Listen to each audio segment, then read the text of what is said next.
We're doing another video on paint. So the last paint video that I made was pretty popular, and it talked a lot about what paints to use and what paints not to use. But we need to do an update because there's so many different types of paint that actually have come out since then, and that are newer, updated for each one of these lines. I'm going to pan a little bit with this, just kind of show you some of these different lines that we're talking about and what they're good for and what they're not good for. So we should start with talking about Citadel first. So Citadel is something that seems to be a go-to for a lot of people who are making action figure paint, action figure customs, or actually painting miniatures. Warhammer seems to be the main thing, and then of course Dungeons and Dragons are still out there. So we're we're looking at what to use. Any of these paints really are pretty sufficient for a miniature that doesn't have moving parts, but only some of them are really good for action figures that do have moving parts. And that's because you're having to adhere to a factory-made plastic that actually has rub issues, and it has to adhere and form a chemical bond to the actual plastic itself, versus the miniature who's made to take paint and isn't going to rub off when you move a joint. So making a custom action figure is a lot different than miniature painting. And I know a lot of people think it's the same, and a lot of people cross the line from one to the other, and that's fine. We're just going to have some technicalities and some things that are different. Same goes for people who are painting like McFarlane sports figures. Some of those people swear by craft paints, and that's great because you're not moving the joints. So those craft paints may work great for you, and they might look awesome for you on something that's not going to move. But for something that is going to move, I would stick to what I'm recommending in the video. From this is all tried and true, trial and error, stuff that I've learned over the past 20 years of making custom action figures and doing this. So first we're going to go and talk about these Citadel paints. And what we have first is we have basics. We have a base, and this has more pigmentation added to this thing, where you're going to actually have a base. You're gonna use a primer over top of your figure after you sand it and clean it, and then this is the first step in this. Citadel basically has made a system where you're making a base, and then from the base you're going to actually add layers over top of the base, and usually those are similar to the base itself. So if you have a yellow base, you're going to be adding layer colors that are slightly brighter, slightly different over top of it, either by dry brushing it or using it on I guess on the highlighted areas, not the recessed areas, with these layers. And the layers come in different shades, just like the bases do. And you can see there's just a variety of them. There's a ton of different ones, and each color, I mean, for yellow or an orange or a flesh tone, or purple, whatever it may be, is going to have like 5 or 6 different layers that you can use. From there, they do make dries, so you don't even have to use dry brushing and getting most of the paint off. It's just going to be already ready to go for drying, and there's a variety of colors for that too, that's going to go right over top of your base itself if you're using a dry brush technique. And look, check out some of the other videos I've done. I've talked about dry brushing techniques and contrast and how to use some of these things, and what to do. They just launched a new line of shades, and a shade basically is taking a base color, which is usually like a lighter color, and you're shading that area almost with, I would call it a wash. They're calling it a shade. So you can pretty much shade any area you want with these shades, and there's a variety of different colors. I like this sepia color, and there's a gray color that I haven't tried yet. You can see how they pull though, and they have to be shaken up really, really well and mixed before you start using them, just like any other paint does. But they've had shades forever, and this is like a reddish color shade. This is really good for flesh tones, and you're basically just adding that shade color over top of what you've already painted, to get into the recesses of the area itself. So it's going to pull into the recessed areas kind of the opposite of a highlight or the edge work that you're doing with a dry brush.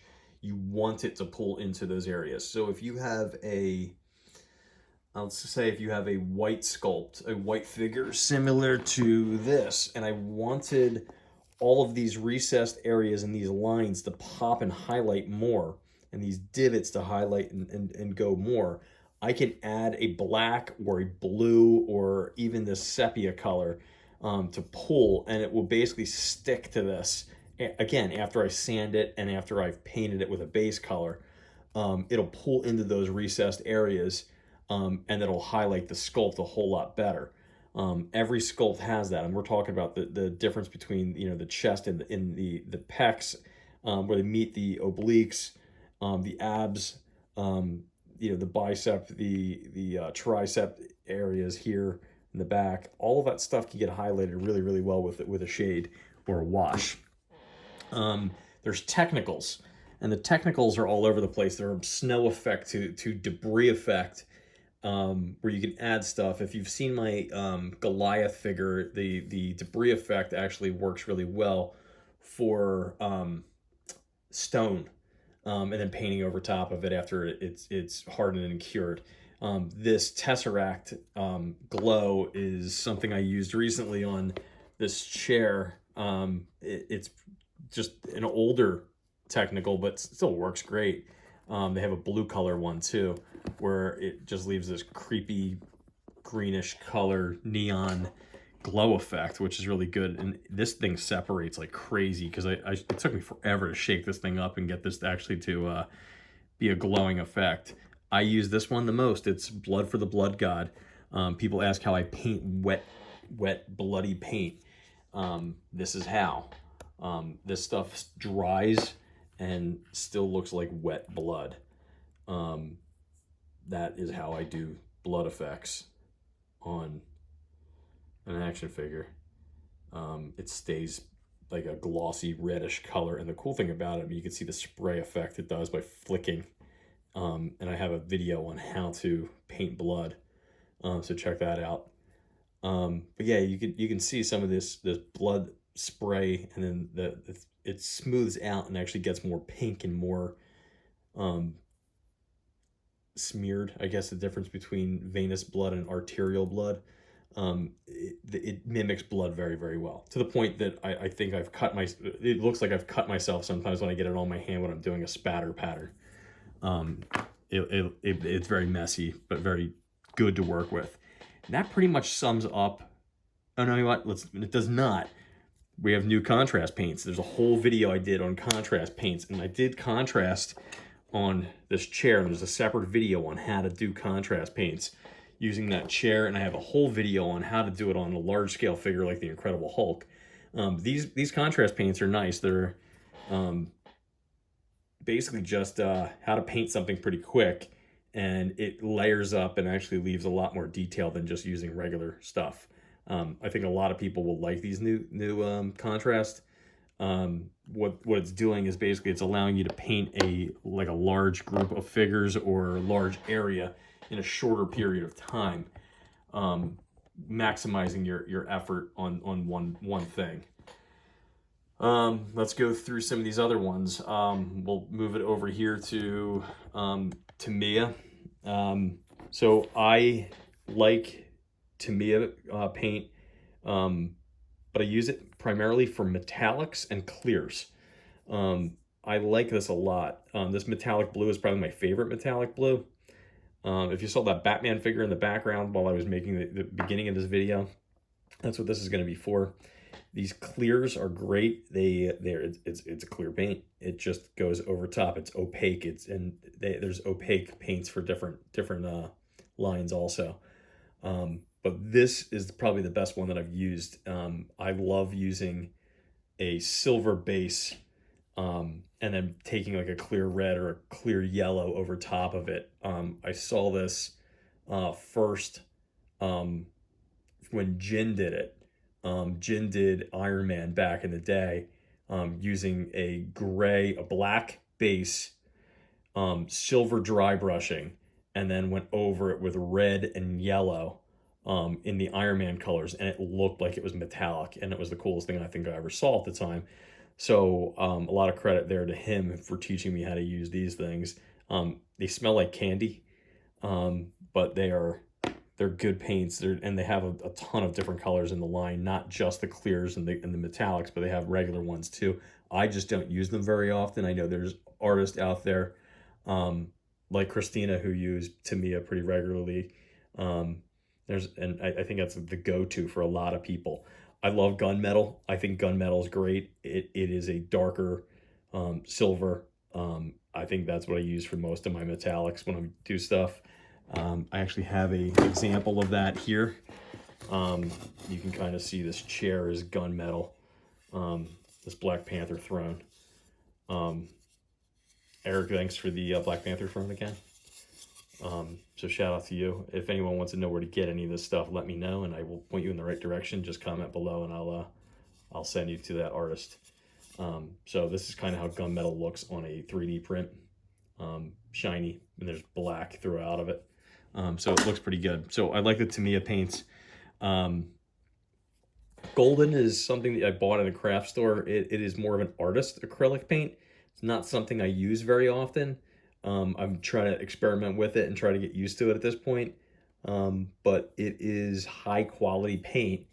It's very thick, so it needs to be watered down like most of these do anyway. So I would use that with caution because I really don't have a great review on it at this point. So let's move it back over to this side. And on this side we have Game Color, Army Painter, and Model Color, different things from Vallejo. So Vallejo has Game Color, which are brighter for gaming, and there's a variety of different colors for this. So this is kind of what we're looking at for any of the miniature painting that is, I don't know, like the Warhammer stuff again, or Dungeons and Dragons miniatures. It's what it's kind of made for. So it's made for gaming models. Works great for action figures. I use this a lot as a go-to, kind of replacing what I had for Testors Model Masters, since they don't make that anymore. And that's one of the things you'll see compared to the last video I did. I've removed Model Masters completely from this video because it discontinued and we can't get them anymore. So I'm not going to send people in the wrong direction. Vallejo also makes these Army Painter war paints, and these colors are made for more of like a World War II model or Army models, where people are making models and stuff that's in small scale. You're getting those colors naturally, and there's certain things like this very, very dark red. I don't know what this purple would honestly be for. It's an oozing purple. Scar tissue. They have different types of different flesh tones, but most of their colors are very neutral based, where it's war colors themselves. Game Color actually makes different washes. This one's a flesh wash. All of these are interchangeable. Model Color is for models, but it's another Vallejo paint. It's just a foundation white. I like it a lot. It's very bright white. So any of these are made by the same company. They're very, very similar. The wash is very similar to these Citadel shades. It's just a wash. I'm going to move these over here so I can talk about Formula P3. Formula P3 is probably my favorite paint that's out there on the market. It's probably the hardest to come by. You can find it on Amazon. Any of these can be found in hobby shops, or can be found in online. Look for, if you go onto Games Workshop or Warhammer, they actually have a thing where you can look up on their website what stores sell Citadel paints. These other ones are available pretty much online. You can get whichever you want. And then same thing with the Formula P3. If you don't have a gaming or hobby shop, I'm talking hobby like gaming. If you don't have one by you, you can find them pretty easily online. So I recommend these. These are, they're good all over. I mean, they don't make them, they don't break them down into like different layers, like base or layer or dry or anything like that. That like Citadel does. These are pretty much ready to paint out of the bottle. I don't have to thin these very much. if at all. They're just ready to go. This is the best consistency in any of the paints I have. Mike uses these, I know that. I've seen a lot of his stuff out there with him painting. Formula P3 is one of his go-tos, and he's the guy that turned me on to these years ago. I'm not really that big of a fan of their metallics. They're okay. I like those Tamiya metallics a little bit better, but they do make a metallic line too, and there's a bunch of different colors on it. This cold steel doesn't work for me. Their dark gold really does work for me, and their bronze works for me too. Especially if you're taking that and using it as a base over top of black, and you're using a oxidation effect where it looks like it's become greenish color, kind of like the Statue of Liberty, where it's oxidized metal. That stuff looks great, so I don't stay away from this stuff. It is good. I just don't like the silvers, the cold steel, or some of the other ones that are like silver tones versus I like the gold and I like the copper. They make washes also. This is a flesh wash. They make inks. Inks are a whole totally different game. I haven't even really got into thinking about talking about any of those, but they do make those. And recently I was told to check out Scale Color. I got this on Amazon. It's a brown leather color. So I'm checking these out, and I don't have one handy because I didn't bring it over for the video, but metallics that have an effect change color, I would use Turbo Dork paint.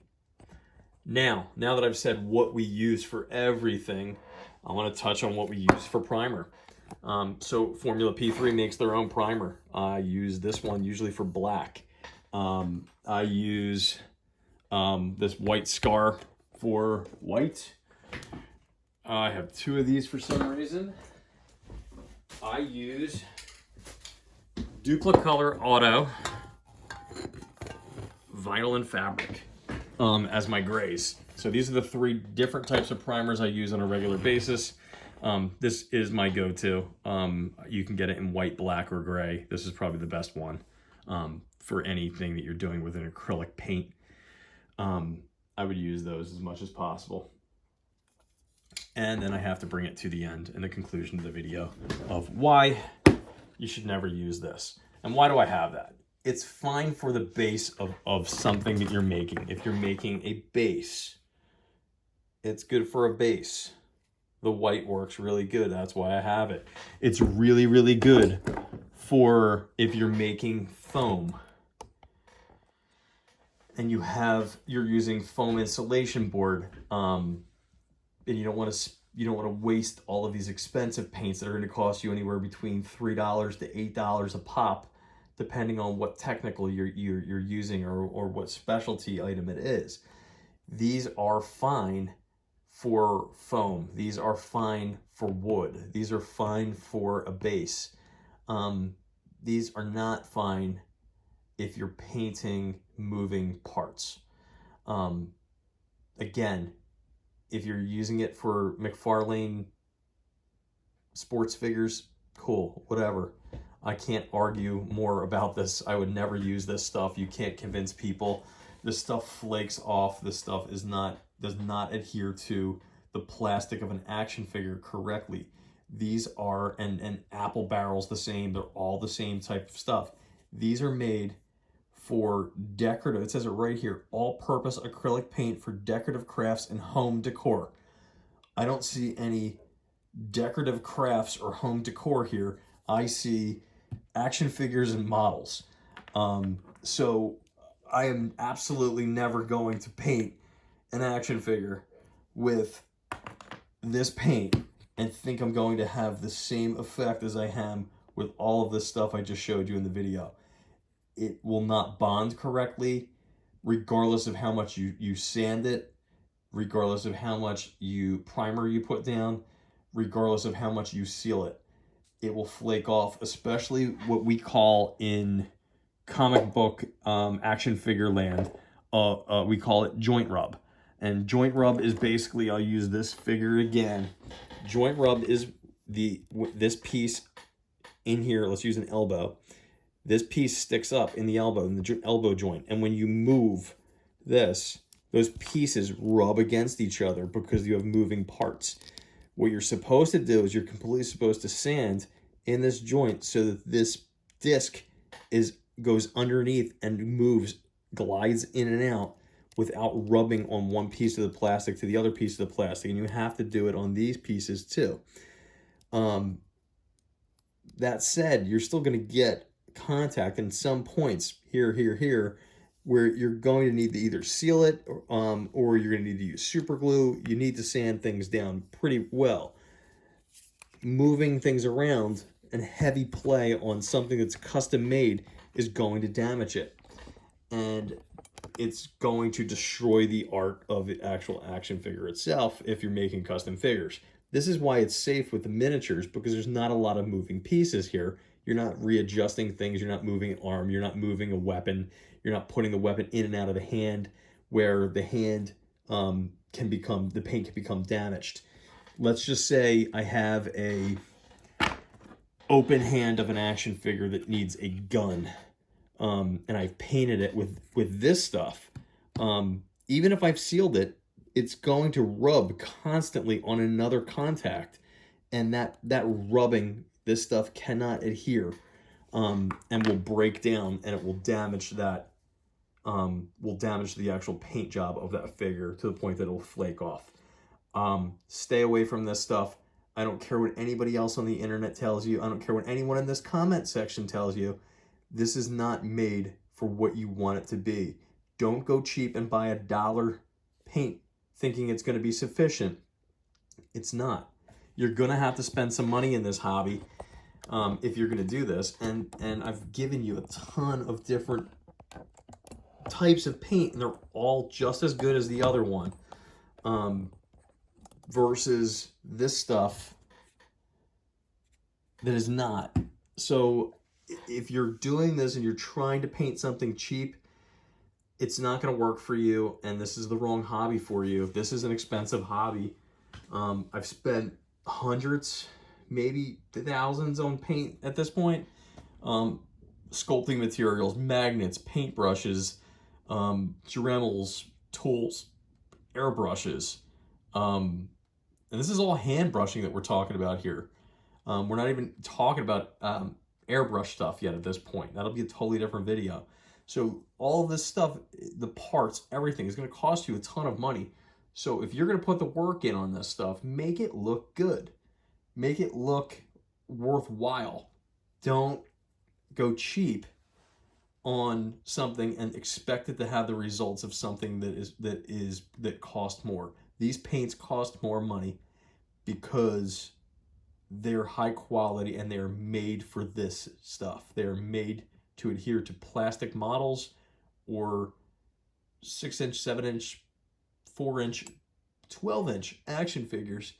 And they come out with good results as long as you know what you're doing. And there's a lot of different techniques that you can use on different things. I'll show you this. This is all made with using some of the paints I've already showed you right now, and I'm not even done yet. You can see the red clear over the silver eyes, and you can see the yellow that is this over top of a white primer. And then you can see the sepia tone where it's a brownish color in the recesses of this yellow. You can see it back here in the recesses here. You can see a little bit of metallic silver here, and you can see the red section hasn't even been done yet. That's just base coated at this point. You can see that I'm sanding the knees before I start painting anything else in any of those other areas. All of these techniques and all of these different paints all come together to make it what it is. The flesh wash that I showed you, along with the flesh tone, it's all here. It all comes together. But if you use this stuff, regardless of how many different ones you buy for $1, you will never get an effect that looks like that. And I'm using the head because the head's the only thing that's done right now. You will never get anything that looks like that. You will always get something that looks sloppy. You will get something that does not look up to par. and it should never be on your shelf or anybody else's shelf. Feel free to ask any questions down below. Leave any comments you want. If you need any more help, I'll be happy to steer you in the right direction. Make sure you guys are thinning your paints using, you can use distilled water so it doesn't have any impurities in it. You can use regular water, realistically. It doesn't really harm it one way or the other. And they do make thinner. To me, a thinner is the one that I have. And you can actually thin your paints with that. There's so many other techniques we could talk about, like how to use a palette, how to use a wet palette. You know, all of that stuff is how to maintain your brushes. These are videos we're going to do in the future. So thanks for hanging in for almost 26 minutes. Feel free to share this anywhere you guys want, and check out the other videos on the channel that talk about how to use some of these paints very specifically for the things that they're intended to use. There's a bunch of tutorials on this channel about how to use different shades, contrast, washes, bases, all that kind of stuff, and how to use dry brushing. And we're moving on. So this is the updated video, the updated, what's it called? Updated how to use what kind of paints. And here we go. We are concluding the video. Thanks for checking it out. Check out the others. Check out the Facebook page for KimotaCustoms. Check out the Instagram page, same name. And that's pretty much it. Thanks for checking it out.